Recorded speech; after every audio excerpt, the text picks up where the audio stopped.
নদীতে এসে কি করলেন আপনারা? দেখুন, আমরা প্রতি বছর এখানে আসি এবং আমরা কালকে আমরা পুজোর সামগ্রী চৌকিদার যারা উপবাস থাকে তাদেরকে পুজোর সামগ্রী আমরা তুলে দিয়েছি। আজকে ঘাটে এসেছি, আমরা গামছা এবং আমরা সিঁদুর দিয়েছি।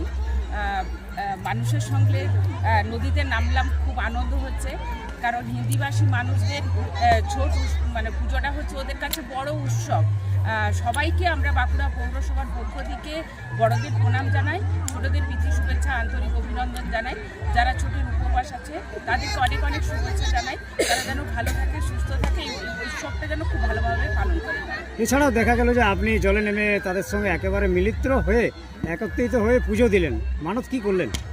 দেখুন, প্রতি বছরই আসি, প্রতি বছরই করি, এটা নতুন কিছু নয়। প্রতি বছরই আসি মানুষের সঙ্গে মিশতে, এই যে নদীতে নামতে, তাদের সঙ্গে যে পুজো করতে, এই আনন্দটা খুব ভালো লাগে আর কি, আমার কাছে খুব ভালো লাগে প্রত্যেক বছর।